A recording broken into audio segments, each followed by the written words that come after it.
میں 3 زندہ مچھلیوں کو پکڑ کر کھڑی تھی۔ وہ مچھلیاں میرے ہاتھ میں تڑپ رہی تھیں، مچل رہی تھیں، میرے ہاتھ سے چھوٹ کر بار بار فرش پر گر رہی تھیں، مگر میں تو مسکرا کر دوبارہ سے مچھلیوں کو اپنے ہاتھ میں پکڑ کر ان سے گویا کھیل رہی تھی۔ تبھی میری ساس میرے پاس چلی آئی اور ان 3 مچھلیوں کو میرے ہاتھ سے لے کر وہ خود انہیں پکڑنے لگیں۔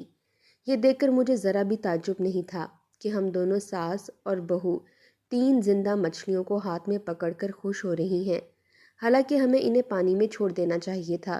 مگر دیکھتے ہی دیکھتے جب میں نے تینوں مچھلیوں کو اپنے ہاتھ میں پکڑا تو وہ میرے ہاتھوں میں گویا بے بس ہو چکی تھیں۔ اس خواب کا آنا تھا کہ میں ہڑبڑا کر اٹھ بیٹھی۔ میری ایک چیخ نکلی تھی۔ ایک خوف کے اثار میں آ چکی تھی، گھبرا کر اٹھ بیٹھی۔ شوہر بھی بغل میں ہی سو رہا تھا۔ میری چیخ کی آواز سن کر وہ بھی اٹھ گیا۔ وہ بیٹھا مجھ سے پوچھنے لگا کہ رمشا کیا ہوا ہے تمہیں؟ کیا کوئی ڈراؤنا خواب دیکھ لیا ہے؟ میں اپنے پیٹ پر ہاتھ رکھ کر گویا یہ تصدیق کرنا چاہ رہی تھی کہ کہیں سچ مچ وہ مچھلیاں میرے پیٹ میں تو نہیں گھس گئیں، مگر خدا کا شکر ادا کیا کہ شکر ہے کہ یہ تو ایک خواب تھا۔ میرا شوہر فوراً اٹھا اور میرے لیے پانی کا گلاس بھر کر لایا، کہنے لگا کہ یہ پیو، بہتر محسوس کرو گی۔ میں نے اس خواب کے بارے میں اپنے شوہر کو بھی بتایا تو وہ بھی سوچ میں پڑ چکا تھا، کہنے لگا کہ تم فکر مت کرو، خواب تو خواب ہوا کرتے ہیں، چلو شاباش، سو جاؤ، تمہاری طبیعت خراب ہے نا، اس لیے تمہیں اس طرح کے خواب آ رہے ہیں۔ میں نے شوہر کی بات سنی تو منہ سے کچھ نہ بولی، صرف ہاں میں سر ہلا کر تکیے پر لیٹ گئی۔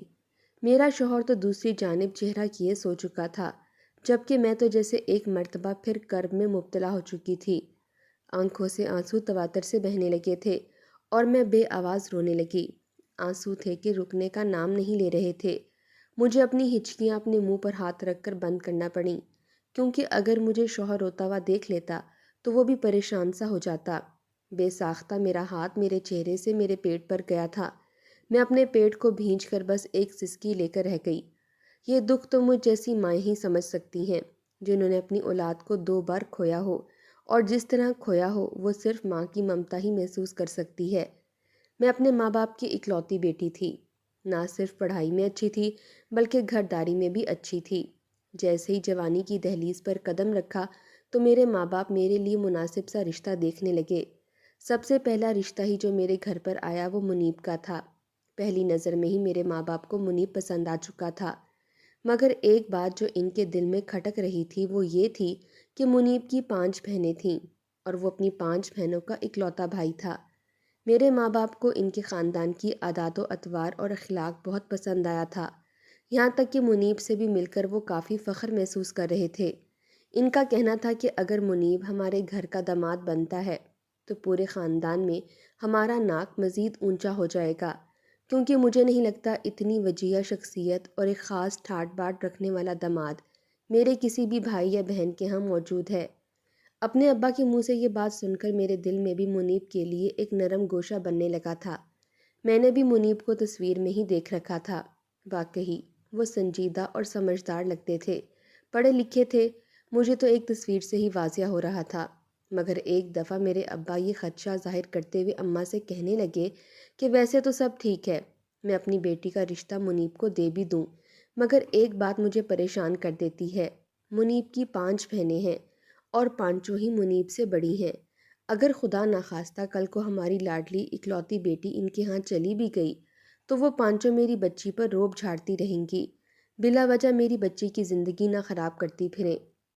پھر ظاہری سی بات ہے کہ ان 5 بہنوں کا اکلوتا بھائی ہے منیب۔ اگر کبھی منیب نے اپنی بہنوں کی جگہ اپنی بیوی کو فوقیت دی تو وہ 5 کہیں حسد میں آ کر میری بچی کا گھر نہ برباد کر دیں۔ اس طرح کے وسوسے میرے ماں باپ کے دل میں تھے۔ یہی بے چینیاں تو میرے دل میں بھی آنے لگی تھیں۔ اگر ایسا ہو گیا تو میں تو ویسے بھی لڑائی جھگڑوں سے اور فساد سے بہت دور رہا کرتی تھی۔ بڑی تکلیف ہوتی تھی مجھے ان سب سے۔ اگلے ہی روز جب میرے ہونے والے ساس سسر ہمارے گھر میں ایک مرتبہ پھر مٹھائی کا ٹوکرا لے کر آئے اور کہنے لگے کہ بس ہم یہ رشتہ پکا کرنا چاہتے ہیں، میرے ماں باپ نے جھجکتے ہوئے اپنا خدشہ ظاہر کر دیا کہ ہمیں تو ویسے آپ کے ساتھ اپنے مراسم بڑھانے میں کوئی اعتراض نہیں ہے، لیکن ہماری بیٹی معصوم ہے، کم عمر ہے، یہ نہ ہو کہ شادی کے بعد آپس میں انبن ہو جائے اور آپ سب ایک طرف اور ہماری لاڈلی بیٹی ایک طرف، آپ سب کا مقابلہ کرتی رہے۔ ویسے تو ہمیں اپنی بچی پر بھی پورا یقین ہے، ہمیں اپنی تربیت پر بھی پورا یقین ہے، یہ لڑائی جھگڑوں سے کوسوں دور رہتی ہے، مگر ہمیشہ وقت اور حالات ایک جیسے نہیں رہتے۔ آپ کی بچیاں ہماری بچیاں ہماری نظر میں سانجھی ہیں۔ منیب کے ماں باپ نے جب یہ بات سنی تو مسکرا اٹھے تھے، کہنے لگے کہ نہیں، آپ بالکل فکر مت کریں، جیسے ہماری 5 بیٹیاں ہیں ان سے بھی بڑھ کر ہمیں ہماری بہو رمشا ہے۔ آپ کی بیٹی ہمارے گھر میں بالکل خوش و خرم رہے گی، اس کی عادات بالکل ہم جیسی ہیں، تبھی تو ہم اسے پسند کرنے کے لیے آئے ہیں۔ جب انہوں نے اس طرح کی باتیں کی تو میرے ماں باپ بھی خوش ہو چکے تھے، خوشی خوشی میرا ہاتھ منیب کے ہاتھ میں دے دیا۔ ہماری شادی بڑی ہی سادگی سے کی گئی تھی، فضول کے خرچے اور ڈھول ڈھمکوں پر پیسہ ضائع کرنے کی بجائے ہم نے اپنی شادی پر غریبوں میں کھانا تقسیم کیا تھا۔ ولیمے پر بھی ہم نے اپنے قریب رشتہ داروں کو ہی دعوت دی تھی، جبکہ باقی سارا کھانا ہم نے اپنے علاقے کے غریب اور یتیم بچوں میں تقسیم کیا تھا، تاکہ ہماری زندگی میں کئی دعائیں ہمارے ساتھ ہوں۔ شادی کی رات جب میں منیب کی دلہن بنی بیٹھی تھی تو منیب میرے پاس آیا۔ وہ واقعی بالکل اپنی تصویر جیسا ہی تھا، جیسا میں نے اپنے ہونے والے شوہر کے بارے میں سوچ رکھا تھا، وہ بالکل ویسا ہی تھا۔ منیب نے پہلے اپنے اور میرے بارے میں باتیں کی، ہماری آنے والی زندگی کے بارے میں کئی خواب دکھائے، اور پھر کہنے لگا کہ دیکھو رمشا، میرے ماں باپ سب سے اول میری زندگی میں اہمیت رکھتے ہیں، پھر میری بہنیں میرے لیے اہمیت رکھتی تھیں، مگر اب تم میری زندگی میں شامل ہو چکی ہو، جانتی ہو ان سب کے ساتھ میں نے اپنا بچپن گزارا ہے، زمانہ گزارا ہے، اور جب تک میری سانسیں چل رہی ہیں میں ان لوگوں کے ساتھ ہی رہوں گا، مگر تم اب میری بیوی میری زندگی میں شامل ہو چکی ہو، ہم دونوں کو ایک دوسرے کو سمجھنے میں وقت لگے گا، مگر مجھے پورا یقین ہے کہ تم بہت جلد اس ماحول میں گھل مل جاؤ گی۔ تم کبھی بھی یہ مت سمجھنا کہ میں اپنے ماں باپ پر کبھی تمہیں فوقیت دوں گا یا تمہاری خاطر اپنے ماں باپ کو ناراض کروں گا، نہ ہی اپنے ماں باپ کی اپنی بہنوں کی مان کر تمہاری دل آزاری کروں گا، بلکہ جو جہاں پر ٹھیک ہوا میں اسی کے ساتھ کھڑا ملوں گا۔ بعض لڑکیوں کی یہ خواہش ہوتی ہے، وہ شادی کے بعد اپنے شوہر سے الگ گھر لینے کی ڈیمانڈ کرتی ہیں، اپنے بہن بھائیوں سے تمام تر رشتے روابط ختم کروا دیتی ہیں، لیکن میں ان مردوں میں سے نہیں ہوں۔ میں معاملات کو سلجھا کر ان کو ٹھیک کرتا ہوں، نہ میں کبھی تم سے لڑوں گا اور نہ ہی اپنے ماں باپ اور بہنوں سے۔ مجھے یقین ہے کہ تم میرے ساتھ ایسا کرنے میں میرا بھرپور ساتھ دو گی۔ اپنے شوہر کی یہ مخلصانہ باتیں سن کر میں تو جیسے اس پر دل ہار بیٹھی تھی۔ شروع میں جو میرے دل میں میری ساس اور نندوں کے بارے میں تھوڑا بہت ڈر اور جھجک تھی، وہ بھی ختم ہو چکی تھی، کیونکہ وہ لوگ تو میری سوچ سے بھی بڑھ کر اچھے تھے۔ میری نندیں میرا خیال بالکل اپنی چھوٹی بہن جیسا رکھا کرتیں، اور میرا شوہر بھی مجھ سے محبت سے پیش آتا۔ آخر پھر میں کیوں کر اپنا گھر برباد کرتی؟ میں بھی سب کے ساتھ مل جل کر رہنے لگی، اپنے ساس سسر کی خوب خدمت کیا کرتی، اگر ان کی کوئی بات بری لگ بھی جاتی تو اسے نظر انداز کر دیا کرتی۔ یوں ہی وقت چلتا رہا، ہماری شادی کو تقریباً سال ہونے والا تھا، مگر ابھی تک میں ماں نہیں بن سکی تھی۔ میرے شوہر کی 3 بہنیں تو شادی شدہ تھیں، جبکہ اسے بڑی 2 بہنیں ابھی کنواری تھیں۔ ان کی شادیاں کروائی گئیں اور پھر سبھی اپنے اپنے گھروں میں خوش رہنے لگے۔ یہ سب کرتے ہوئے وقت بڑی تیزی سے گزر رہا تھا۔ میرے سسر بھی حیات نہ رہے تھے، ہماری شادی کو بھی 4-5 سال گزر چکے تھے۔ اب تو ساس بھی کہنے لگی تھی کہ تم لوگ اپنا علاج کرواؤ، دیکھو تو سب کی اولادیں ماشاءاللہ سے اسکول جانے کے قابل ہو چکی ہیں، اور تم لوگوں کی ابھی تک اولاد نہیں ہوئی ہے، ہو سکتا ہے کہ کوئی مسئلہ ہو۔ انہوں نے ہم دونوں کو ہی بٹھا کر یہ بات کی تھی۔ ہم نے بھی اس بارے میں سوچتے ہوئے ایک اچھے سے ڈاکٹر سے اپائنٹمنٹ لی، پھر تمام تر ٹیسٹ کروائے۔ میرے شوہر میں کسی بھی طرح کی کوئی خامی نہیں تھی، وہ بالکل ٹھیک تھے، لیکن میرے اندر کچھ ایسی پیچیدگیاں تھیں جس کی وجہ سے میں ابھی تک ماں نہیں بن پا رہی تھی۔ جب میرے ذہن میں یہ بات آئی تو میں بہت پریشان ہوئی تھی۔ میری نندیں بھی اکثر بیٹھی اپنے بھائی کی اولاد کے لیے بات کیا کرتی تھیں، ظاہری سی بات تھی، ان کا اکلوتا بھائی تھا۔ میری ساس بھی اپنے اکلوتے بیٹے کی خوشیاں دیکھنا چاہتی تھیں۔ میں ایک دم سے خود کو کم تر سمجھنے لگی تھی۔ ایک روز اس قدر دل برداشتہ ہوئی کہ اپنے شوہر سے کہنے لگی کہ آپ دوسری شادی کر لیں۔ یہ بات میں نے بڑے ہی نارمل انداز میں کی تھی۔ میں نے جب شوہر سے کہا کہ وہ دوسری شادی کر لیں تو انہوں نے حیرت سے میری جانب دیکھا تھا، اور پھر ایک تھپڑ وہ میرے منہ پر مار چکے تھے۔ تھپڑ کا لگنا تھا کہ میرے منہ سے چیخ نکل گئی۔ اتنے سالوں میں میرے شوہر نے آج تک میرے ساتھ سختی سے بات نہ کی تھی۔ تھپڑ کھا کر تو میری سسکی نکل چکی تھی۔ ہمارے کمرے سے بلند آواز اور میری چیخ سن کر میری ساس اور چھوٹی نند جو اس وقت یہیں رہنے کے لیے آئی ہوئی تھی، بھاگ کر کمرے میں آئی تھی۔ کہنے لگی کہ کیا ہو گیا؟ مجھے روتا دیکھا اور میرے گال پر ہاتھ دیکھا تو ساس سمجھ چکی تھی۔ اگلے ہی پل اپنے بیٹے کو اپنے سامنے کیا اور اسے تھپڑ مار کر کہنے لگی، تمہاری ہمت کیسے ہوئی میری بہو پر ہاتھ اٹھانے کی؟ کیا یہی تعلیم و تربیت دی تھی میں نے تمہیں؟ اور اس سے تو اچھا تھا اپنی ماں کو ہی منہ پر تماچا مار کر کہتے کہ مجھے تمیز کیوں نہیں سکھائی۔ بیوی سے پیش کیسے آتے ہیں؟ میرا شوہر شرمندگی سے سر جھکا کر کھڑا تھا۔ میری ساس مجھ سے پوچھنے لگی کہ بتاؤ کیا بات ہے؟ میں اور کیا کرتی؟ روتے ہوئے ساس کو بتانے لگی کہ میں نے اپنے شوہر سے کہا کہ وہ دوسری شادی کر لیں اور وہ میرے منہ پر تھپڑ مار گئے۔ میری ساس بھی بالکل خاموش ہو چکی تھی۔ میرا شوہر اس مرتبہ غصے سے کہنے لگا کہ سمجھائیں اسے، میری زندگی میں جو اہمیت اس کی ہے میں کسی کے بارے میں ایسا سوچ بھی نہیں سکتا۔ اگر اولاد ہونی ہے تو مجھے رمشا سے ہی ہوگی۔ دوسری شادی کے بارے میں اگر اس نے بھی سوچا تو میں اس کے ساتھ سختی کروں گا۔ اتنا کہنے کے بعد میرا شوہر وہاں سے جا چکا تھا۔ کہیں نہ کہیں دل میں خوش تھی، ایک سکون سا ملا تھا کہ میرا شوہر مجھ سے کتنی محبت کرتا ہے۔ وہیں میری ساس اور نندے بھی میرے ساتھ بیٹھ کر مجھے سمجھانے لگیں کہ یوں دل میں بیزاری نہیں لایا کرتے بلکہ خوش رہتے ہیں، اللہ تعالیٰ ضرور تم لوگوں کی گود بھر دے گا۔ کئی ڈاکٹروں سے علاج کروایا مگر کوئی امید نظر نہ آئی۔ شادی کو 8 سال بیت چکے تھے اور 8 سال کے عرصے میں آخر ڈاکٹر نے ہمیں کہا کہ ہم ٹیسٹ ٹیوب بیبی لے لیں۔ ٹیسٹ ٹیوب بیبی کو ہمارے ہاں کچھ اچھا نہیں سمجھا جاتا، طرح طرح کے مسئلے مسائل تھے، مگر جب ایک مفتی صاحب سے اس بارے میں پوچھا گیا تو انہوں نے ہمیں ایسا کرنے کی اجازت دے دی۔ اس کے بعد ہمارے مزید کچھ ٹیسٹ ہوئے اور ٹیسٹ ٹیوب بیبی کے ذریعے میں حاملہ ہو چکی تھی۔ جس روز مجھے خوشخبری ملی میری خوشی کی کوئی انتہا نہیں رہی تھی۔ میری خوشی کے آنسو میرے گالوں پر بہنے لگے تھے۔ میری ساس تو میرے صدقے واری جا رہی تھی، شوہر بھی خوش تھا، سبھی میرا بہت خیال رکھنے لگے تھے، میرا پیر تک زمین پر نہ لگنے دیتے، ہر طرح کی آسائش میرے پاس موجود تھی۔ پھر 5 ماہ بعد مجھے یہ خوشخبری ملی کہ میں ماشاءاللہ سے 2 جڑواں بچوں کی ماں بننے والی ہوں، دونوں ہی بیٹے ہیں۔ میں تو بس خوشی خوشی اپنے آنے والے بچوں کے لیے خواب دیکھنے لگی تھی کہ نہ جانے یہ دونوں کب میری گود میں آئیں گے۔ جیسے جیسے وقت گزر رہا تھا میرے صبر کا پیمانہ لبریز ہو رہا تھا۔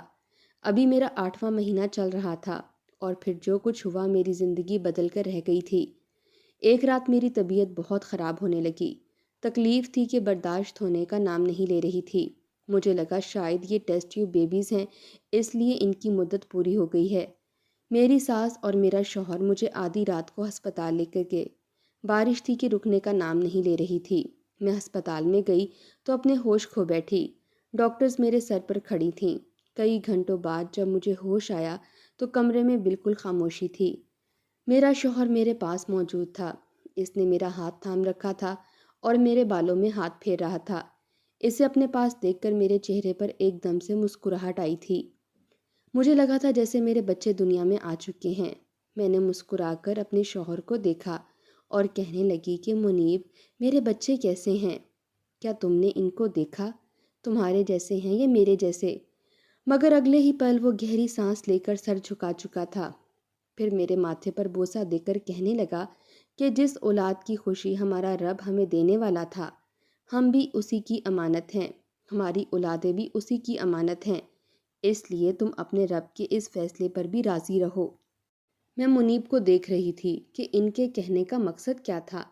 اگلے پل وہ کہنے لگے کہ ہمارے بچے دنیا میں آنے سے پہلے ہی ہمیں چھوڑ کر جا چکے ہیں، وہ مردہ پیدا ہوئے ہیں۔ میرا سارا انتظار، میرا سارا صبر گویا ایک پل میں چکنا چور ہو چکا تھا۔ میں پھوٹ پھوٹ کر رونے لگی۔ میرا آپریشن ہوا تھا، یہاں تک کہ سٹیچز سے بھی خون رسنے لگا، مگر میں کیا کرتی؟ ایک مرتبہ مجھے میرے بچے دکھائیں، میں ان کو دیکھنا چاہتی ہوں۔ میرے دونوں مردہ بچے میری ساس کے پاس تھے جو ایک کمبل میں لپٹے تھے۔ ایک نظر ان کو دیکھا تو بس سسکی ہی نکلی تھی۔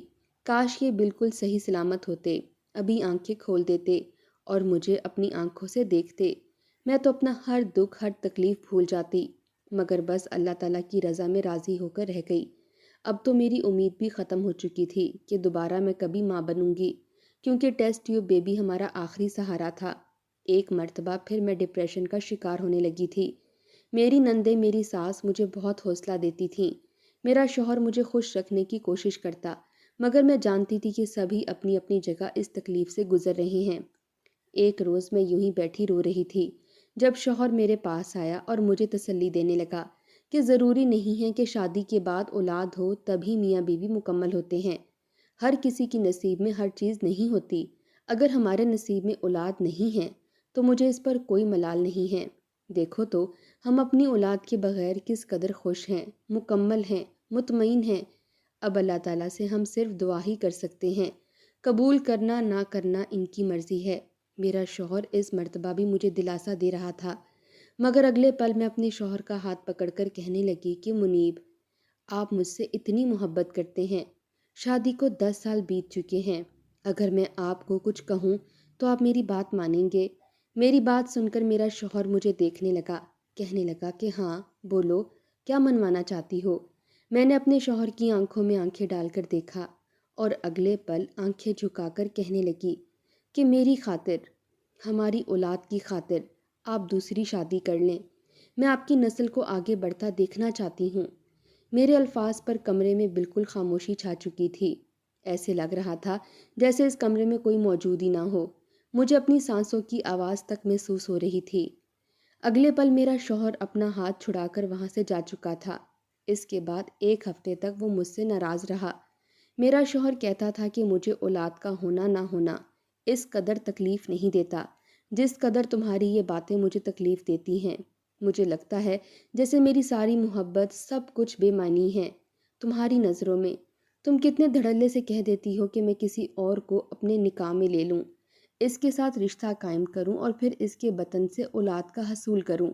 کیا تم یہ نہیں سوچتی کہ اگر یہ سب کچھ میں تم سے کہوں تو؟ شوہر کے یہ الفاظ گویا مجھے شرمسار کر چکے تھے۔ میں اپنے شوہر سے معافی مانگنے لگی۔ بلا شبہ وہ بہترین مردوں میں سے ایک مرد تھا۔